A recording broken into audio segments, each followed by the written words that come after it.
Hello hello hello hello. Hi. So আমরা কিন্তু আজকে দুজনে মিলে একটা অ্যামেজিং ভিডিও নিয়ে এসেছি ওদের জন্য। কি ভিডিও? হ্যাঁ, যাই হোক, তোরা তো খুবই এক্সাইটেড আশা করি, কারণ তোদের সেকেন্ড সামেটিভ এক্সাম একদম কাছাকাছি চলে এসেছে। তো অনেকেই বলছিল ম্যাম যে সব জলদি করে। ক্লাসে চলে এসেছে, সব ক্লাসের ফাইনাল সাজেশনের ভর্তি, বাট আমাদের সায়েন্সের কেন কোনো এইটের সাজেশন আসছে না? কারণ ওয়ান শট সবকিছুই গেছে আমাদের প্রত্যেকটা চ্যাপ্টার ওয়াইজ। ওয়ান শট না, আমরা লাইভের মাধ্যমে করানো হয়েছে এই ঠিক বছর। আছে।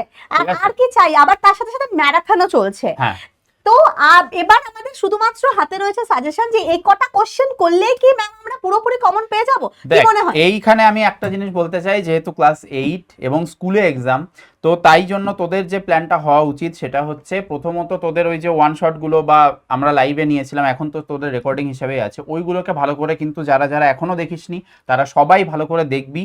ওটা দেখার পরে এই যে কোশ্চেনগুলো আমরা নিয়ে এসেছি, একদম কোশ্চেন তুলে তুলে এনেছি, ঠিক আছে? এরকম না যে হ্যাঁ শুধু টপিক বলে ছেড়ে দেবো। না, ম্যামও ভরিয়ে ভরিয়ে এনেছে, আমিও ভরিয়ে ভরিয়ে পুরো এনেছি। ব্রড দেখ, শর্ট কোশ্চেনের তো আর সেরকম কোনো সাজেশন হয় না, এমসিকিউ বা ভিএসএকিউ তুই যদি আমরা ম্যারাথনে করিয়ে হ্যাঁ একদম সেগুলো কিন্তু আমরা রাখছি ম্যারাথনে, কিন্তু টেক্সট বুকটাকে যদি ভালো করে কমপ্লিট করে তাহলে তুই শর্ট কোশ্চেন এমনি কমন পেয়ে যাবে। কিন্তু ব্রড কোশ্চেন নিয়ে মানুষের একটা চিন্তা থাকে যে ম্যাম 3 মার্কস 2 মার্কসের কোশ্চেন তোমার 50 এ এক্সামে। হ্যাঁ, এবং 2 আর 3 আমার তো 2 আর 3ই রয়েছে।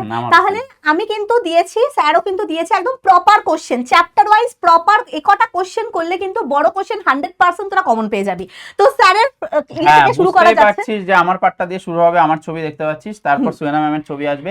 কিন্তু আরেকটা জিনিস এখনো বলি এবং ভিডিওর শেষেও বলবো, এই ভিডিওটা যদি ভালো লাগে অবশ্যই, এবং এই কন্টেন্টটা যদি পেতে হয়, এই নোটসটা, তাহলে কিন্তু তোদের অবশ্যই কমেন্ট করতে হবে। এবং কি কমেন্ট করতে হবে সেটা হচ্ছে আমরা পরে জানাবো। তার জন্য ভিডিওটা ভালো করে দেখতে হবে, কারণ এই যে দেখতে পাচ্ছেন এটা গুপ্তধন, সেই গুপ্তধন পেতে গেলে তো ওয়েট তো করতে হবে। তো স্যার শুরু করুন। চলো শুরু করা যাক তাহলে দেখ, আমি এখানে লাইফ সায়েন্স পার্টটা আমি বলে দিচ্ছি, ম্যাম ফিজিক্যাল সায়েন্স পার্টটা বলে দেবে, তোদের বিজ্ঞানের মধ্যেই পুরো ব্যাপারটাই আছে। তো এইবার হচ্ছে আমাদের প্রথমত এই নোটসটা পেতে গেলে তোদের কিন্তু অ্যাপে গিয়ে এই ফ্রি ব্যাচটা সার্চ করতে হবে, পিডব্লিউ বাংলা ক্লাস 8 WBBSc 2026।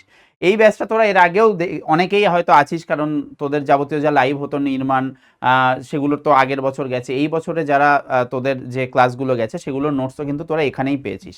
আর স্পেশাল এক্সামে যাওয়ার আগে যাবতীয় যা মাইন্ড ম্যাপ বা কোনো প্র্যাকটিস কোশ্চেন যদি আমরা দিই, তাহলে কিন্তু তোরা এই হোয়াটসঅ্যাপ চ্যানেলে পেয়ে যাবি। এই কিউআর কোডটা অবশ্যই স্ক্যান করে জয়েন হয়ে যাস। তো আমি শুরু করছি। দেখ, আমার যে লাইফ সায়েন্সের পার্ট, তার মধ্যে আমাদের মহামারী পার্টটা আছে, যেটা সুহেনা ম্যামের একটা চ্যাপ্টারের সাথেই মানে আমার একটা পার্ট, এটা প্রাকৃতিক কি ছিল, হ্যাঁ ওই সব বজ্রপাত এই সব রিলেটেড কিছু একটা ছিল। তার মধ্যে শেষের পার্টটা হচ্ছে মহামারী, ঠিক আছে? তো এই মহামারী থেকে তোরা কি কি কোশ্চেন দেখবি আমি একদম হাতে লিখে নিয়ে এসেছি। এই কোশ্চেনগুলো প্রত্যেকে চেষ্টা করবি 3 মার্কসের মতো করে রেডি করতে। তাহলে তোদের যদি 2 মার্কসের মতো করে রেডি করিস, সেটা 3 মার্কসে আসে, তাহলে কিন্তু চাপ হয়ে যাবে। তো কি কি কোশ্চেন স্যার? তো দেখতে পাচ্ছিস ঋতু পরিবর্তন এবং মহামারী কিভাবে একে অপরের সাথে সম্পর্কযুক্ত, খুব একটা ইম্পর্টেন্ট কোশ্চেন, যেটা প্রত্যেক বছর কিন্তু স্যাররা দিয়ে থাকে। নেক্সট হচ্ছে কলেরা রোগের জীবাণুর নাম কি এবং কিভাবে এই রোগের সংক্রমণ ঘটে। তো দেখ, এখানে কলেরা রোগের জীবাণুর কথা বলা হয়েছে, বাট আমরা কিন্তু আরো অনেক রোগের কথাই বলেছি। তো প্রত্যেকটা রোগই ইম্পর্টেন্ট। এবার কোন স্কুল কিরকম ভাবে দেবে সেটা চাপ আছে, বাট আমি একটা এক্সাম্পল দেখানোর চেষ্টা করেছি যে কোশ্চেনটা এইভাবে আসতে পারে। কালা জ্বরকে দমদম জ্বর কেন বলা হয় এবং সেখানে জীবাণুকে লিসম্যানিয়া ডোনোভ্যানি কেন বলা হয়, ঠিক আছে? এটা রিজনটা তোকে দিতে হবে। ইনফ্লুয়েঞ্জা রোগের লক্ষণগুলো কি কি, অন্তত 4টে লক্ষণ কি 5টা লক্ষণের মতো তোরা রেডি করবি। স্মল পক্স রোগটির অপর নাম রেড প্লেগ কেন রাখা হয়, রেড প্লেগ কথাটা কেন ইউজ করা হচ্ছে স্মল পক্সের ক্ষেত্রে। স্যার রোনাল্ড রস কি কারণে বিখ্যাত ছিলেন, ঠিক আছে? নামের ক্ষেত্রে যাস না, কি কাজ করেছে সেই অনুযায়ী বিখ্যাত, ঠিক আছে? নেক্সট, হেপাটাইটিস রোগটি কিভাবে সংক্রামিত হয় এটা পড়তে হবে। ম্যালেরিয়া রোগের লক্ষণগুলো তোদের দেখতে হবে। খুব ভালো, এটা কিন্তু এই কোশ্চেনটা তোদের শুধুমাত্র ক্লাস 8 না 9-এ গিয়েও পাবি, এবং ম্যালেরিয়ার যে পার্টটা সেটা 10-এ গিয়েও আছে, তাই ম্যালেরিয়াটা খুবই ইম্পর্টেন্ট। টিকা লিখতে বলেছে ডটসের ফুল ফর্ম, ডটস দিয়ে কি করা হয় এই পদ্ধতিতে। সার্স রোগের লক্ষণগুলি লেখো, এই রোগ কিভাবে প্রতিরোধ সম্ভব। সার্সের মধ্যে আমাদের কোভিড গেছে, তো সেটাও একটা ভাইরাস আমাদের এর মধ্যেই পড়ছে, সেটার স্মল পক্স নির্মূল করতে বিশ্ব স্বাস্থ্য সংস্থা বা হু কি ব্যবস্থা নিয়েছিলেন, এবং প্লেগ রোগের সঙ্গে মাছির সম্পর্ক কি, ঠিক আছে? মাছির সাথে প্লেগ রোগের কি সম্পর্ক, কোন মাছি, নামটা অবশ্যই খেয়াল রাখতে হবে।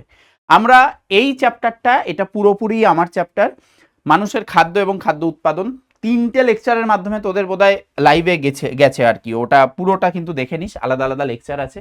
তো এর মধ্যে কি কি ইম্পর্টেন্ট, খুবই ইম্পর্টেন্ট, খারিফ ফসল আর রবি ফসলের মধ্যে পার্থক্য, উদাহরণ সহ এই ফসলগুলোর উদাহরণ কি, হিউমাস কাকে বলে, এর গুরুত্ব কি, সুস্থ বীজ এবং খারাপ বীজ কিভাবে তুই আলাদা করতে পারবি, এবং সুস্থ বীজগুলোকে কালেক্ট করে আমরা কিভাবে পরবর্তী কাজগুলো করব, শস্য আবর্তনের প্রয়োজনীয়তা লেখো, এটা এই কোশ্চেনটা 2-3টে স্টার মেরে নে, জলসেচের 2টি পদ্ধতি সম্পর্কে লিখতে হবে, উইডিসাইডস বা আগাছানাশক কি এবং পেস্ট কাকে বলে, উদাহরণ সহ।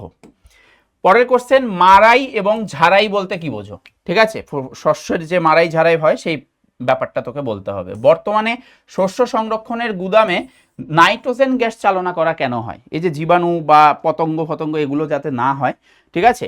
জৈব সার ব্যবহার অজৈব সার অপেক্ষা ভালো কেন, বা রাসায়নিক সার অপেক্ষা ভালো কেন, অণুজীব সার কি, এর উপকারিতা লেখো, কিছুটা রিলেটেবল।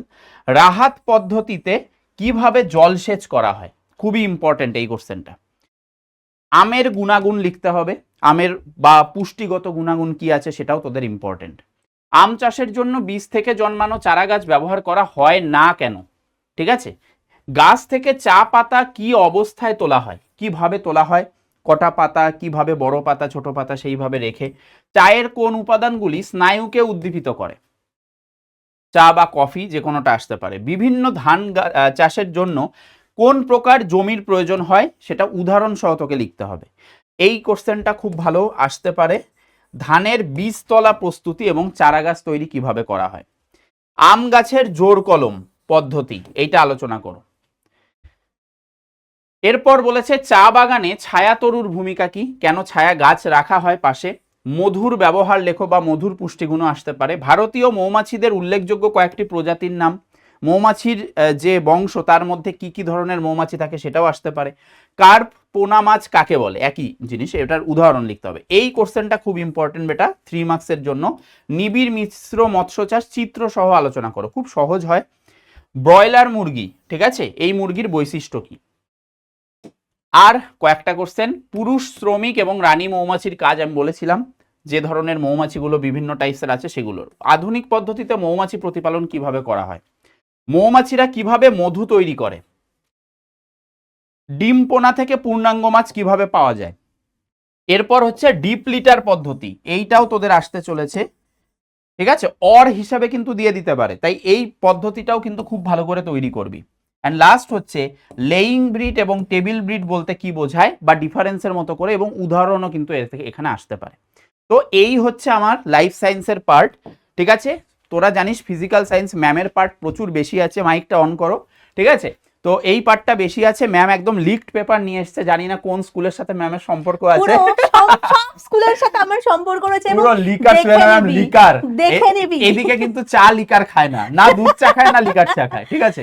তো তোরা দেখে নিবি যে আজকে যা যা কোশ্চেন দেব 100% কমন আসবে কি আসবে না, আগের বারের কথা মনে পড়ে যাচ্ছে। না না আসবেই, হ্যাঁ আসবে একদম আসবে, ভালো করে প্রত্যেকটা কোশ্চেন রেডি করবি, লাইফ সায়েন্স হোক ফিজিক্যাল সায়েন্স হোক। ম্যাম তো একদম আমি কিন্তু স্যারের মতো প্রত্যেকটা কোশ্চেন পড়বো না, আমি তোদেরকে একদম এখানে সুন্দর করে পিডিএফ এ দেখিয়ে দেবো যে কোন কোন কোশ্চেন গুলো তোরা করবি, রেডি করবি। তো প্রথমেই আমার চ্যাপ্টার রয়েছে তাপ চ্যাপ্টারে অনেক কোশ্চেন, অনেক ইম্পর্টেন্ট পোর্শন রয়েছে।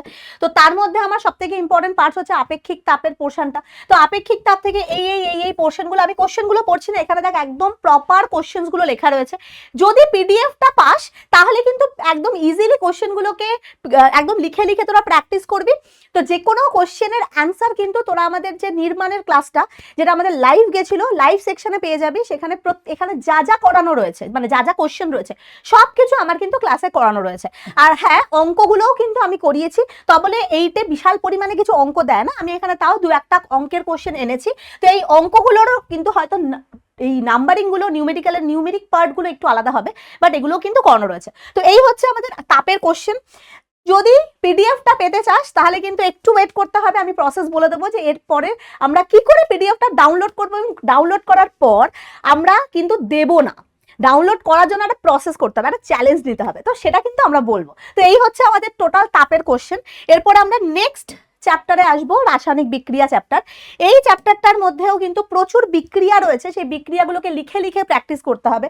তো তোরা চাইলে স্ক্রিনশট নিতে চাস পারিস, আমি কিন্তু সরে যাচ্ছি, বাট আমার মনে হয় যে পিডিএফটা ডাউনলোড করাটা বেশি ইম্পর্টেন্ট। তো এখানে সমস্ত কিছুর কোশ্চেন দেওয়া রয়েছে, ইম্পর্টেন্ট কোশ্চেনগুলো। এইগুলো যদি তুই করে যাস তুই কিন্তু শর্ট কোশ্চেনও কমন পেয়ে যাবি, মানে এগুলো তো ব্রড কোশ্চেন হিসাবে আমি দিয়েছি, বাট এগুলো করলে তুই শর্ট কোশ্চেন ব্রড কোশ্চেন উভয়ই কমন পেয়ে যাবি। তো এর পরের পোর্শন হচ্ছে, এটা হচ্ছে আরেক পার্টের কোশ্চেন, মানে ওই রাসায়নিক বিক্রিয়ারই আরেকটা পার্টের কোশ্চেন। তারপরে আমি আসবো হচ্ছে তড়িতে রাসায়নিক প্রভাব। এই যে চ্যাপ্টারটা, সেখানেও কিন্তু রিয়াকশন রয়েছে। তো এই চ্যাপ্টারের আমরা এখানে এই কোশ্চেন দেখছি যে তড়িতের হ্যানা তানা, ইলেকট্রিক মিস্ত্রিরা কেন কাজ করার সময় কাঠের সিঁড়িতে দাঁড়ায়, হ্যানা তানা বেশ কিছু কোশ্চেন্স রয়েছে এখান থেকে। তো তারপরে আমরা চলে আসি এখানে যে জলের তড়িৎ বিশ্লেষণে কোন কোন গ্যাস উৎপাদন হয়, সোডিয়াম ক্লোরাইডের তড়িৎ বিশ্লেষণ, হ্যানা তানা। তারপরে এই দেখ সোডিয়াম ক্লোরাইডের তড়িৎ বিশ্লেষণের পোর্শন দেওয়া রয়েছে। ইলেকট্রোপ্লেটিং ভীষণ ইম্পর্টেন্ট পোর্শন, এখান থেকে তো কোশ্চেন আসবেই আসবে। ইলেকট্রোপ্লেটিং কি, সেটা কোন ক্ষেত্রে ক্যাথোড, কোন ক্ষেত্রে অ্যানোড হিসাবে ইউজ হয়। অ্যান্ড দ্য লাস্ট চ্যাপ্টার, এটা আমি তো বললামই, লাস্ট চ্যাপ্টার হয়েছে প্রাকৃতিক ঘটনা তার বিশ্লেষণ। এই চ্যাপ্টারের হাফ পোর্শনটা স্যার বলে দিয়েছে মহামারীর পার্ট থেকে। আমার এই পোর্শনগুলো করবে যে ছুরি কাচি শান দেওয়ার সময় প্রচুর আগুনের ফুলকি ছিটকে বেরোয়, সেটা কারণটা কি, পেন্টোগ্রাফ কি, বিশেষ করে তড়িতাবেশ কাকে বলে, তড়িতাবেশ ব্যাপারটা কি, তারপরে শীতকালে চুল আঁচড়ানোর সময় কেন তোর আধান আবেশ ঘটায়, কেন তড়িৎক্ষরণ হয়, এই পোর্শনটা। বিশেষ করে বজ্রপাত কাকে বলে, বজ্রপাত কাকে বলে, বজ্র নিরোধক কি, বজ্রনাদ মানে যে বাজ পড়ার সময় যে শব্দটা তৈরি হয় সেটা কিভাবে হয়, বজ্রপাতের সময় আলো কিভাবে তৈরি হয়, এই পুরোটা বজ্রপাত রিলেটেড প্রতিটা কোশ্চেন খুব ভালো করে করবে, বড় কোশ্চেন এবং ছোট কোশ্চেন হিসাবে। ঠিক আছে, দেখ এখানটায় আমরা লিখেছি বজ্রনাদ শুনলে বজ্রাহত হওয়ার ভয় থাকে না কেন, এটাও কিন্তু ভালো কোশ্চেন। যে যখন বজ্রপাত হচ্ছে তার অনেক পরে কিন্তু আমরা শব্দটা শুনতে পাই, তার রিজনটা কি, এবং সেই সময় আমাদের সেরকম কোনো ভয় থাকে না। ঠিক আছে, তো এই কোশ্চেনগুলোকে যদি তোরা কমপ্লিট করিস তাহলে পুরো যে কোনো স্কুল হোক না কেন তোরা কিন্তু পুরোপুরি কমন পেয়ে যাবি। তো বাস এবারে আমরা চলে আসবো হচ্ছে যে এই পোর্শনটায় যে কিভাবে আমরা নোটটা পাবো। ঠিক আছে, তো স্যার বলে দিন। নোটটা পাওয়ার জন্য তোদের যে চ্যালেঞ্জটা নিতে হবে সেটা হচ্ছে বেশি না, 150টা আমাদের এই ভিডিওর কমেন্টে চাই উই ওয়ান্ট পিডিএফ। ঠিক আছে, জাস্টিস না, উই ওয়ান্ট পিডিএফ, জাস্টিস তোদের দিয়ে দেওয়া হয়েছে। এবার এই নোটসটার পিডিএফ পেতে গেলে উই ওয়ান্ট পিডিএফ 150টা কমেন্ট চাই আমরা। যদি কমেন্টটা না করে স্যার তাহলে হবে না, তাহলে স্ক্রিনশট দিয়ে চালাও, স্ক্রিনশট দিয়ে করতে হবে। আর জানিস যে স্ক্রিনশট দিলে কিন্তু হেজি হয়ে যায়, আমার এখানে অনেক কোশ্চেনস রয়েছে, তোরা কিন্তু স্পষ্টভাবে দেখতে পাবি না। বাট আমি মনে করব যে প্রত্যেকে এই 150টা চ্যালেঞ্জ কমেন্টের ফুলফিল করবি এবং পিডিএফটাকে জলদি এই পিডব্লিউ অ্যাপটা যে রয়েছে কিন্তু পেয়ে যাবি। এই নামটা দেখো, পিডব্লিউ বাংলা ক্লাস 8 WBSC 2026, এই ফ্রিতে এনরোল করবি। এখানে আসিস তোরা, আশা করি সবাই আছিস, তো এখানেই পেয়ে যাবি। ওই সবার আগে ডাউনলোড করে দেখে নিবি, তার জন্য কিন্তু ওইটা করতে হবে। আর তোদের সবাইকে আমাদের তরফ থেকে অল দ্য বেস্ট বেটা, খুব ভালো করে এক্সাম হবে। ম্যারাথন তো আসবে, আমাদের একটা ডেট একটু পিছিয়ে গেছে, তো খুব জলদি দেখা হচ্ছে ম্যারাথনে। তো ম্যারাথনে কিন্তু এগুলো তো হলো broad question, short question leak paper নিয়ে আমরা আসছি। শর্ট কোশ্চেন, লিক পেপার এবং কিছু কিছু সামারাইজ মাইন্ড ম্যাপ চেষ্টা করব আমরা দেওয়ার। ঠিক আছে, তো চলো দেখা হচ্ছে সবার সাথে। আর কমেন্ট করতে কিন্তু ভুলিস না, নইলে নোটস মিলবে না। চলো, বেস্ট অফ লাক।